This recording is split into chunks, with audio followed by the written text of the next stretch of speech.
কি পোড়া কপাল আমার! ছেলেদের বিয়ে দিয়ে ভেবেছিলাম একটু মুক্তি মিলবে আমার, সে কি আর হলো? ঘরে যে ৩ মহারানী এনেছি, নিজের পায়ে নিজেই কুড়ুল মেরেছি আমি। কি হয়েছে মা? আপনি সকাল সকাল একা একা বিলাপ করছেন কেন? কিছু কি লাগবে মা আপনার? বলি, সকাল হয়েছে সেই কখন? আমাকে কি না খাইয়ে মারবে নাকি তোমরা? তোমাদের বাবা মা কি কিছুই শেখায়নি যে সংসার কিভাবে করতে হয়? তা না শেখালে কি আর আপনার সংসারে এসে এতদিন সংসার করে খেতে পারতাম মা? কাজের থেকে যে কথার গুণ বেশি তোমাদের। কথার মতন যদি একটু কাজও করতে, তবে আমার হাড়ে বাতাস লাগতো একটু। আপনি তো হাড়ে বাতাস লাগিয়েই ঘুরে বেড়ান সারাদিন মা। যত কাজ তো আমরা এই ৩ বউ মিলেই করি। হয়েছে হয়েছে, কত কাজ যে তোমরা করো সে আমার জানা আছে। সকাল হয়েছে সেই কখন, এখনো আমার ঘরে জল খাবার যায়নি কেন? তা যাবে কি করে মা?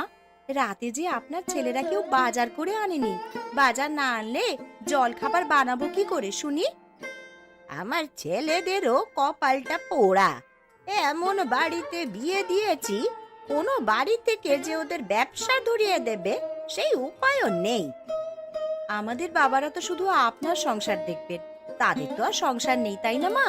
তাদের কি ঠেকা পড়েছে নাকি যে আপনার সংসারে দান দক্ষিণা করবে? তোমাদের কথাবার্তা কিন্তু দিন দিন সহ্যের চরম পর্যায়ে চলে যাচ্ছে বৌমারা। কি করব মা, আপনি তো মুখ এনেছেন আমাদের। এখন ঘরে গিয়ে বিশ্রাম করুন, দেখি কিছু করা যায় কিনা।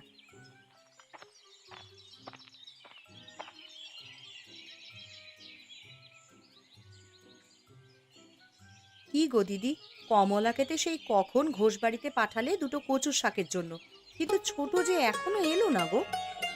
ঘোষগিন্নি যা হাড় কিপটে, শাক দিলে হয়, তার উপরে আবার ওই বাড়ির সবাই যেমন কিপটে, তেমনি বাজে তাদের ব্যবহার।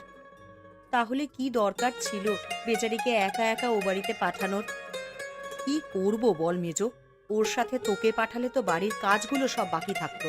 তার উপরে তোর যা মেজাজ, ওরা মুখের ওপরে না করে দিলে তুই ঝগড়ায় লেগে যাবি, তাই আর তোকে পাঠাইনি।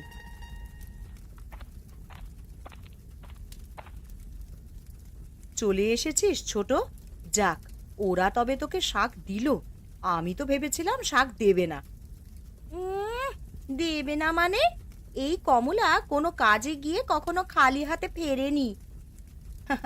শুধু এই বাড়িতে বিয়ে হয়েই তোর কপালটা পুড়েছে রে ছোট। সে তুমি কিছু ভুল বলনি দিদি। তা তোমাদের রান্না কত দূর? রান্না আর কি, এই দুটো চাল সেদ্ধ করছি আর এই শাক রান্না করব। কিন্তু এইভাবে আর কত দিন দিদি? ওরা যে একদিন কাজ করলে ৩ দিন কাজে যেতে চায় না। এইভাবে আধপেটা খেয়ে কি জীবন চলে? তার উপর আবার মায়ের কথার খোঁচা তো আছেই। মাঝে মাঝে মনে হয় সব ছেড়ে একদিন চলে যাই। ওরে ধৈর্য ধর তোরা, দেখবি সব ঠিক হয়ে যাবে একদিন।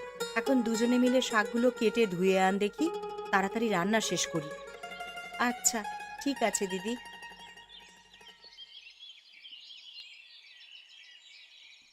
কি গো দিদি, তোমাদের নকশি কাঁথা সেলাই কতদূর হলো? আর কতদিন লাগবে সেলাই শেষ করতে?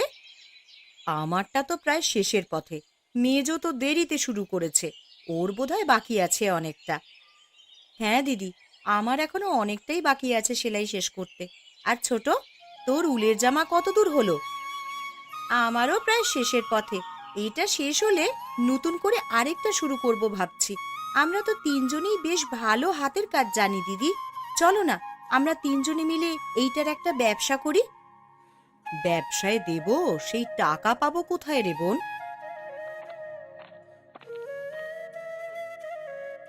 কই গো গিন্নিরা, তোমরা কোথায় গেলে? কোনো সারা শব্দ নেই কেন বাড়িতে? কারণ তোমার মা বাড়িতে নেই, পাশের বাড়িতে গল্প করতে গেছেন।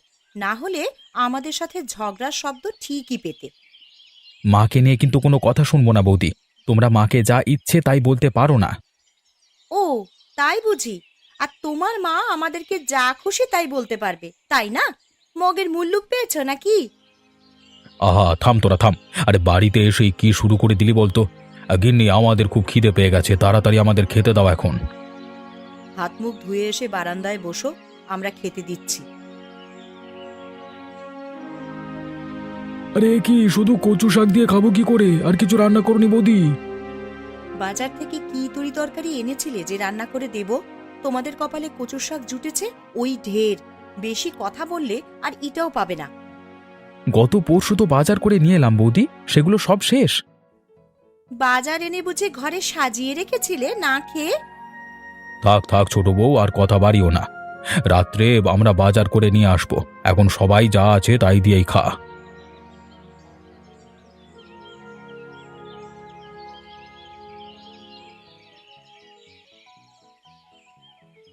ঝাড়ু তো নিয়ে এলি মেজো, কিন্তু পাতা ঝাড় দিয়ে বাড়িতে নিয়ে যাবি কিভাবে?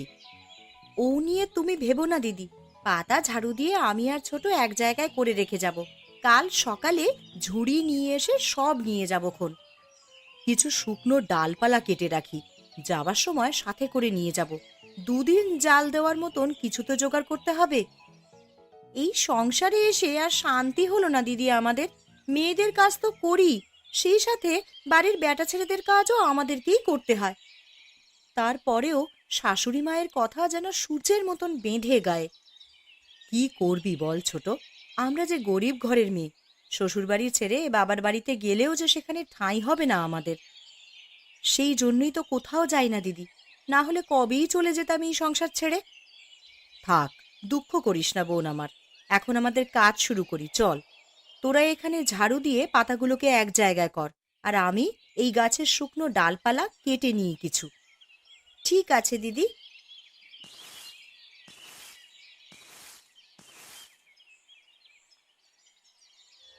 আজকে আর পারবো না দিদি, সারা দিন উনুনের ধারে রান্নাবান্না করে এখন আর শরীর সাথ দিচ্ছে না। আমারও শরীর চলছে না দিদি, দুপুরে তো যা ছিল সবই ওদেরকে খাইয়ে দিলাম, আমরা তো ঠিক মতন খেতেই পেলাম না।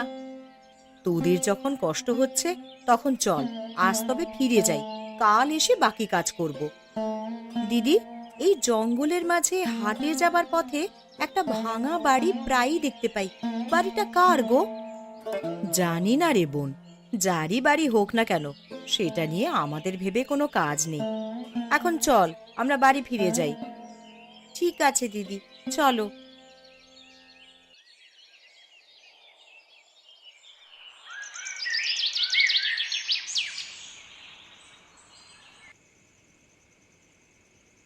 মালা, একটু হাত চালিয়ে কর, তোর দাদা এই বুঝি বাজার নিয়ে চলে এলো। হ্যাঁ দিদি, এক্ষুনি সব করে ফেলছি। কটা থালা বাসন মাজতে আমার বেশি সময় লাগবে না দিদি। ঘরে কিছুটা চাল আছে দিদি, আজকের রাতটা যাবে কোনো মতে। আমি কি ভাত বসিয়ে দেবো দিদি?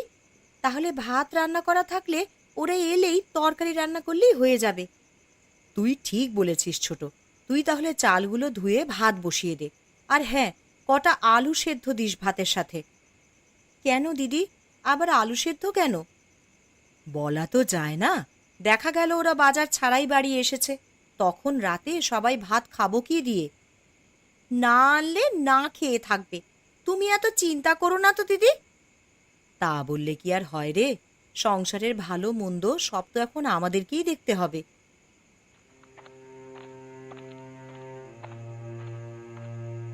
এই নাও গিন্নি, এই প্যাকেটে কিছু মসুর ডাল আছে, রাতের জন্য ডাল আর আলু সেদ্ধ করে ফেলো তো তোমরা। সে কি দাদা, শুধু ডাল নিয়ে ফিরলেন যে, বাজার সওদা তো কিচ্ছুই আনলেন না। আরে আমাদের কাজের টাকা আজকে দেয়নি, তাই আপাতত ডাল নিয়ে এলাম। কালকে টাকা দিলে বাজার সদাই করে নিয়ে আসবোক্ষণ। রোজ রোজ তো এই কথাই শুনি দাদা, এইভাবে আর কতদিন চলবে বলুন তো? আরে ছোট ছোটর মতো থাকো তো, এত বেশি কথা বলতে যাও কেন শুনি? ওকে ধমকে কোনো লাভ হবে কি? ছোট যা বলেছে ঠিকই বলেছে। এমন হলে তোমাদের সংসার আর আমরা করব না। এবার দেখি কে এসে তোমাদের সংসার সামলায়। ভালো না লাগলে চলে যাও, কে আটকেছে তোমাদেরকে? যত সব। তোরা থাম তো, আজকে যা হয়েছে তাই রান্না করো, কালকে কি হবে সেটা কালকে দেখা যাবে। এখন চল চল, তোরা ঘরে চল, ওদেরকে রান্না করতে দে।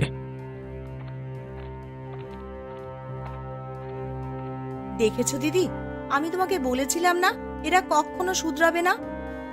বিধাতা আমাদের কপালে কেবল দুঃখই লিখলেন। থাক বোন, দুঃখ করিস না, একটা উপায় ঠিক হবে দেখিস। এখন যা, চালগুলো ধুয়ে রান্না বসা দেখি।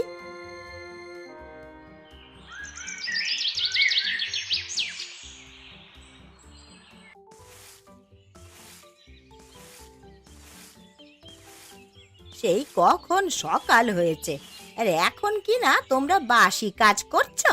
বলি সকালে রান্না কখন করবে শুনি? আপনার ছেলেরা রাতে কি এমন রাজভোগ এনেছে যে আপনাকে রেঁধে খাওয়াবো শুনি? ছেলেদের তো বানিয়েছেন অলস, আর আমাদের এসেছেন বড় বড় কথা শোনাতে।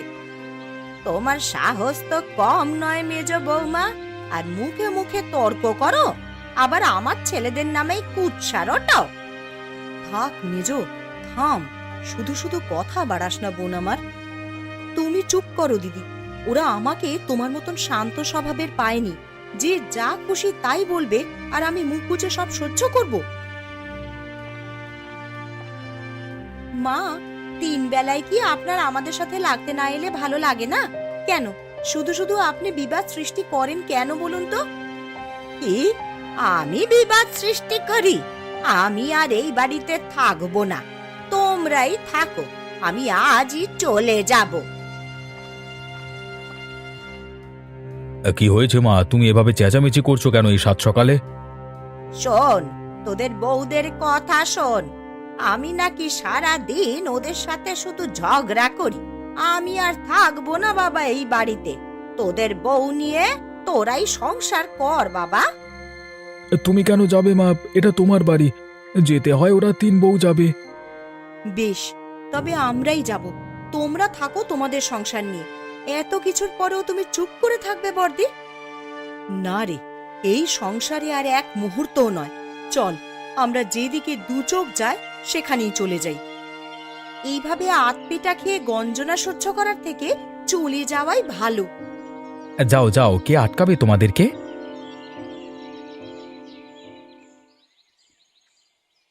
বাড়ি তো এলাম, কিন্তু কার বাড়ি তা না জেনেই ভেতরে ঢুকেছি আমরা। কেউ যদি এখন চোর অপবাদ দেয় আমাদেরকে। তুমি সবকিছুতেই এত ভয় পাও কেন দিদি বলো তো? একবার যখন এসেই পড়েছি, দেখি না বাড়িতে কেউ আছে কিনা। কিন্তু আমার বড্ড ভয় হচ্ছে রে। আরে ভয় পাওয়ার কিছু নেই দিদি, আমরা আছি তো। দাঁড়াও, আমি ডেকে দেখি কেউ আছে কিনা। বাড়িতে কেউ আছেন? বড্ড বিপদে পড়ে এসেছি, আমাদেরকে একটু সাহায্য করবেন? কে তোমরা মা, এখানে কি চাও? বাবা, আমরা বড্ড অসহায়। আমাদের স্বামীরা আমাদেরকে বাড়ি থেকে বের করে দিয়েছে। আমাদের যে আর যাওয়ার কোনো জায়গা নেই। আমি তোমাদেরকে কিভাবে সাহায্য করতে পারি বলো মা? আমাদেরকে যদি আপনার বাড়িতে একটু থাকার জায়গা দিতেন তবে বড্ড উপকার হতো বাবা। আমাদেরকে শুধু একটু মাথা গোঁজার ঠাঁই দিন বাবা, আর দুবেলা দুমুঠো খাবারের ব্যবস্থা আমরাই করব। বাবা বলে যখন ডেকেছো, তখন কি আর তোমাদেরকে আমি ফেলতে পারি? আমারও এই তিন কুলে কেউ নেই। গিন্নি মারা গেছে আজকে 2 সপ্তাহ হলো। তোমরা আমার কাছে থাকলে আমার খুব ভালো হবে। আপনার এই উপকারের কথা আমরা কোনো দিনও ভুলব না বাবা। আজকে থেকে তোমরা আমার 3 মেয়ে। জঙ্গলের এই বাড়িতে তোমাদের 3 বউয়ের নতুন সংসার শুরু করো মা। দেখবে তোমাদের স্বামীরা তাদের ভুল বুঝতে পেরে ঠিক নিতে আসবে তোমাদেরকে। ওই বাড়িতে আমরা আর ফিরে যেতে চাই না বাবা। আচ্ছা আচ্ছা, ঠিক আছে, এখন ঘরে গিয়ে তোমরা বিশ্রাম করো, যাও। ঠিক আছে বাবা, আমরা তাহলে দুপুরের রান্নাটা সেরে ফেলি। কিন্তু ঘরে যে কোনো সবজি নেই মা, যে রান্না করবে। তোমরা বরং এক কাজ করো, ঘরের পেছনে কিছু কচু গাছ আছে, সেখান থেকে কচু শাক নিয়ে এসে রান্না করো তোমরা। ঠিক আছে বাবা, আগে রান্নাঘরে গিয়ে দেখি কি করা যায়।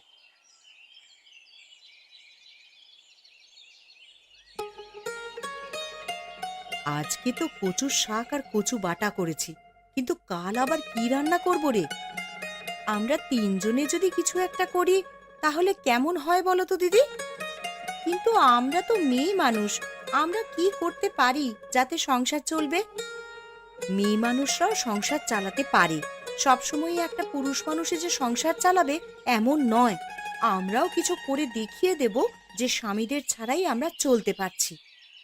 তা এখন কি করবে বলে ভেবেছো দিদি?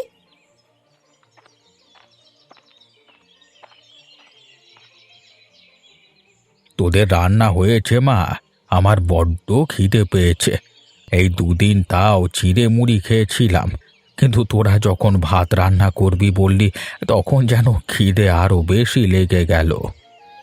আমাদের রান্না শেষ বাবা, তুমি এখানটায় বসো, আমরা তোমাকে খেতে দিচ্ছি।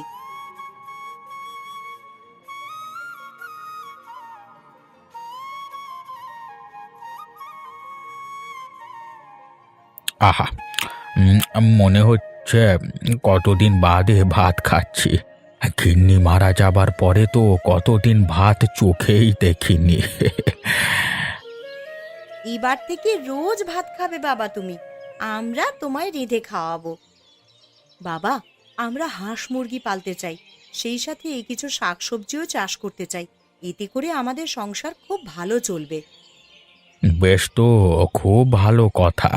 আমি আজই বিকেলে হাটে গিয়ে তোদের জন্য হাঁস মুরগি কিনে এনে দেব, সেই সাথে কিছু সবজির বীজও এনে দেব। তাহলে তো বেশ ভালোই হলো। আর জ্বালানি কাঠের কথা তুমি চিন্তা করো না বাবা, আমরা 3 বউয়ে জ্বালানি কাঠ জোগাড় করে নেব। বেশ বেশ, তাই হবে তাই হবে। তোরাও আমার সাথে খেতে বসে পড় মা।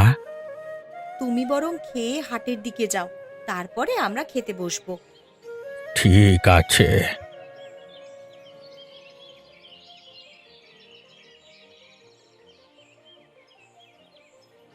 দেখো না দিদি, এই গাছগুলোতে কি সুন্দর টমেটো হয়েছে, আর কিছুদিন বাদেই এগুলো হাটে বিক্রি করা যাবে। হ্যাঁ রে, সেই সাথে ছোট যে বেগুন গাছগুলো লাগিয়েছি সেগুলোতেও খুব ভালো মানের বেগুন হয়েছে দেখছি।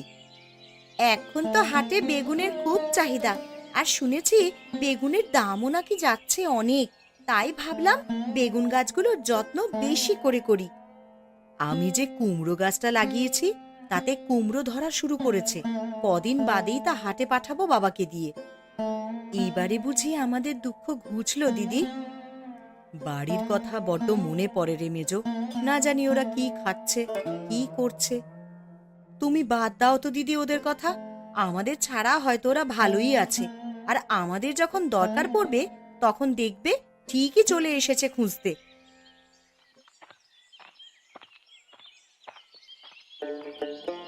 তোদের মুরগিগুলো তো ডিম দেওয়া শুরু করেছে রে মা। ও মা, তাই নাকি? তাহলে তো ভালোই হলো, এই ডিমে তা বসিয়ে আরো মুরগির বাচ্চা হবে, তখন আমরা হাটে বিক্রি করতে পারবো। হ্যাঁ রে মা, এবারে আমাদের অভাব ঘুচবে, আমরা ভালো মন্দ খেতে পারবো। জঙ্গলে তোদের 3 বউয়ের সংসারে এবার সুখ আসবে। সকালবেলায় তোমার জন্য ভাত রান্না করেছি বাবা, তুমি খেয়েছো? না রে মা, তোদের ছাড়া খাই কি করে বল? তাই তো তোদের ডাকতে এলাম। আমার 3 মেয়েকে নিয়ে তবেই আমি খেতে বসবো। তুমি না থাকলে যে আমাদের কি হতো বাবা? বিধাতা সবার জন্য কিছু না কিছু ব্যবস্থা ঠিক করে রাখেন। এখন এসব চিন্তা না করে চল মা, খেতে বস। আমার বড্ড খিদে পেয়েছে, খেয়ে আবার হাটে যাব, কিছু বাজার সদাই করে আনি। ঠিক আছে বাবা, চলো তোমাকে খেতে দিই।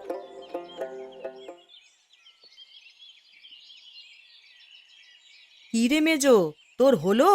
আর কত দূর? আমি টমেটোগুলো সব তুলে একটা ঝুড়িতে রাখছি, আর ছোট বেগুনগুলো তুলছি দিদি। এই ফাঁকে আমি কুমড়োগুলোকে একটা বস্তায় ভরে ফেলি, আর হাঁস মুরগি যেগুলো বিক্রি করার মতন হয়েছে সেগুলোকে চাঙারির মধ্যে ধরে রেখে দিয়েছি।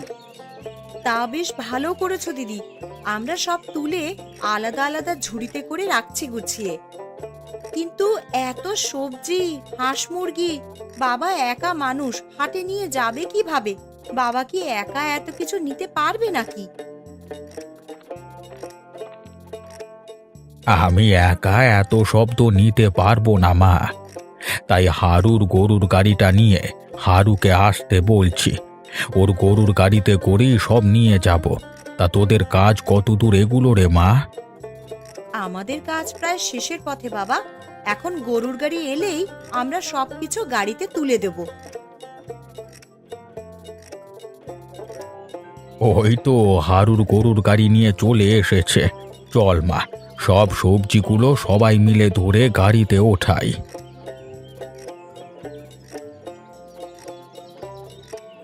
এই হাঁস মুরগিগুলো বাজারে বিক্রি করে এসো বাবা, আর সেই সাথেই ডিমগুলোও বিক্রি করে আসবে। তাহলে বেশ কিছু টাকা পাবে। ঠিক আছে মা, আমি তাহলে এখন হাটে যাই। দেরি হয়ে গেলে আবার বিক্রি করতে অসুবিধে হবে।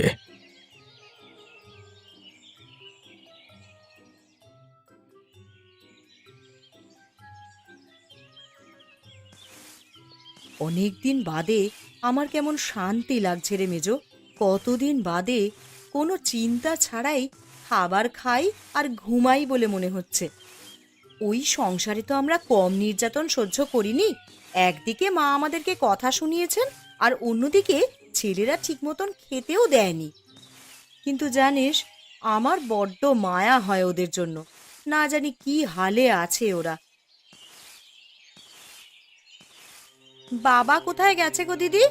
সকাল থেকে বাবাকে কোথাও তো দেখতে পাচ্ছি না। আরে বাবাকে তো আমিও দেখতে পাচ্ছি না। সেই সকালে উঠে কোথায় বেরিয়েছে, কাউকে কিছু না জানিয়ে গেছে রে।